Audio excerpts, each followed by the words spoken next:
প্রতি বছরই আসা হয়, কিন্তু আজকের এইবারের একটু ডিফারেন্স হলো, এবার থেকে এটা শহীদ সেনা দিবস হিসাবে ডিক্লেয়ার করা হয়েছে এবং আমরা শহীদ সেনা দিবস হিসাবে এখানে আসছি। আর আপনারা জানেন শহীদের পরিবারও এখানে আসছে, তারও তাদের আত্মার মাগফিরাত শ্রদ্ধাঞ্জলি দিচ্ছে এবং আত্মার মাগফিরাতের জন্য পরিবারের দাবি যে দ্রুত যারা এর সাথে সংগঠিত রয়েছে, জড়িত রয়েছে, তাদের বিচারের দাবি তারা জানিয়েছে দীর্ঘ সময় ধরে। আরেকটা আমি বলি, তাদের দুইটা মেইন দাবি ছিল, একটা হলো বিচারের দাবি, আর একটা হলো এই শহীদ সেনা দিবস ঘোষণা করা। তো আমরা কিন্তু শহীদ সেনা দিবস ঘোষণা করেছি এবং আজকে এই শহীদ সেনা দিবস হিসাবেই কিন্তু পালন করা হচ্ছে। আর আরেকটা দাবি ছিল যে বিচার, ওই জন্য কিন্তু আমরা কমিশন করে দিয়েছি এবং কমিশনের 24শে জানুয়ারি থেকে মনে হয় শুরু হয়েছে কমিশনের কাজ।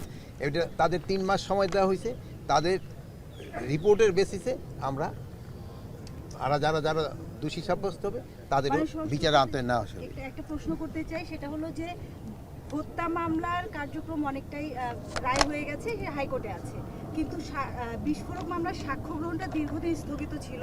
হত্যা মামলায় যারা খালাস পেয়েছিল বা যাদের সাজাভোগ শেষ হয়েছে, তারা বিস্ফোরক মামলার জন্য বিডিআর জঞ্জারত এখনো জেলে আছে। সেই ক্ষেত্রে আপনারা আসলে সাক্ষ্য গ্রহণটা নিয়মিত কিভাবে করেন? বিস্ফোরক মামলায় মানে হত্যা মামলা যাদের সাজা হয়েছিল, তারপরে বিস্ফোরক মামলার জন্য কিন্তু অনেক দিন তাদের সাজা ভোগ হওয়ার পরেও কিন্তু জেলে ছিল, কিন্তু তাদের কিন্তু অনেকেরই জামিন হয়ে গেছে।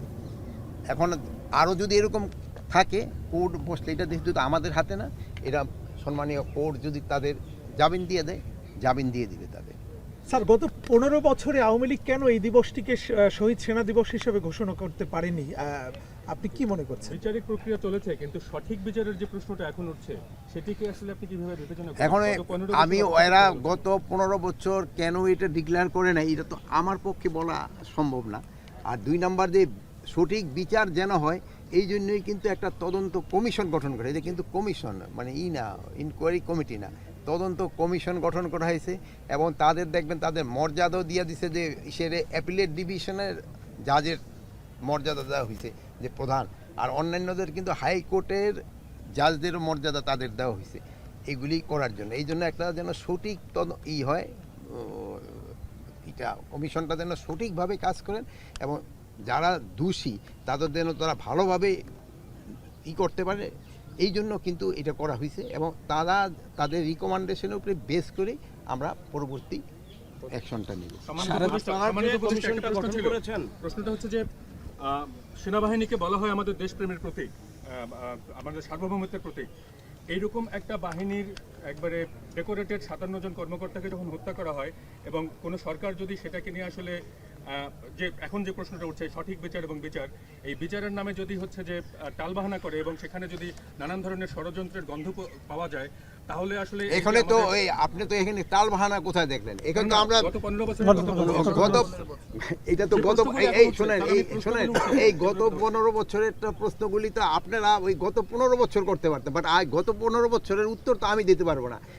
এই যে আমাকে এখন যে হারে প্রশ্ন করতে পারতেছেন, এই প্রশ্ন কি আপনারা গত 15 বছর করতে পারছেন? এই ধরনের প্রশ্ন তো আপনি করতে পারেননি। আমি বলি, আপনারা তখন স্বাধীনভাবে আমাদের যে কোনো ধরনের প্রশ্ন করতে পারেন। আগে যে কত ঘটনা ঘটছে গত 15 বছর, আপনারা অনেক সময় মিডিয়া দিতেও পারেন নাই, আপনার ইচ্ছা ছিল, আপনার বুক ফেটে গেছে কিন্তু প্রকাশ করতে পারেন না, বাট এখন তো আপনারা এটা প্রকাশ করতে পারেন। স্যার, একটি জানার সেটা হচ্ছে, কালকে থেকে আপনারা বলেছেন কালকে রাত থেকে অস্থির পরিস্থিতি সারা দেশে, সেই অভিযানে নামবেন এবং সেই জায়গায় কত সফলতা বা কতটুকু পেয়েছেন সফলতা এবং ব্যর্থতা, এটা আপনারা কিন্তু আমাদের আরো বেশি দিতে পারবেন যদি এইটার জন্য মানে আমরা যেভাবে এটা সাজিয়েছি, এটা দেখে যদি কোনো জায়গায় কোনো রকমের গাফিলতি আমার কর্মচারী বা আমার বাহিনীর ভিতরে থাকে, আমি তাদের আইনের আওতায় নিয়ে আসবো।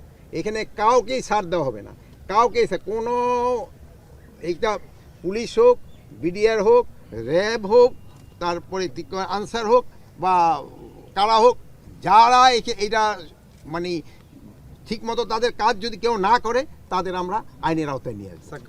গতকাল বিকেলে ব্রিফিং করেছিলেন, আজকে সকাল পর্যন্ত কি আপডেট আছে আপনার কাছে? এই সকাল পর্যন্ত আপডেটটা তো আমি ভাবছি আপনারা দিবেন, কিন্তু যেহেতু আপনারা সারা রাত রয়েছেন, আমার মনে হয় আল্লাহ দিলে অনেকটা ভালো। বনশ্রীতে কাল রাত আমার বাসার পাশেই হচ্ছে ছিনতাইয়ের ঘটনা ঘটেছে। গত দুইটা ওই বাচ্চা। বনশ্রীতে গত রাত্রে না, গত রাতে আগের রাত্রে হয়েছে। গতকালকে রাত্রে ঘটেছে স্যার। গত রাতে আমি এটা অবশ্য জানি না গত রাতে হয়েছে কিনা। হয় কি আপনারা কারেক্ট রিপোর্টটা দিবেন, আমাকে অনুরোধ করছি যেমন আগে আপনারা অনেক সময় অনেক সংবাদ দিতে পারেন নাই, বাট আপনারা এখন সংবাদ দেন, যেটা সত্যি সংবাদ ওটা দেন। অনেক সময় দেখান যে অনেক সময় কিন্তু সংবাদটা একটু এক্সাজারেট হয়ে যায়, এটা যেন না হয়। এটা হলে হয় কি মানুষের পারসেপশনটা চেঞ্জ হয়। আমি আপনাদের কাছে অনুরোধ করব আপনারা সত্যি সংবাদ দেন এবং এই সত্যি সংবাদের বেস করে দেখেন আপনারা আমরা অ্যাকশন নেই কিনা। আপনারা যেমন ওই যে কী বলে যুগান্তর কিন্তু 2 এসপি সম্বন্ধে দেখার পর আমরা কিন্তু সাথে সাথে তাদের অ্যাকশন নিয়েছি।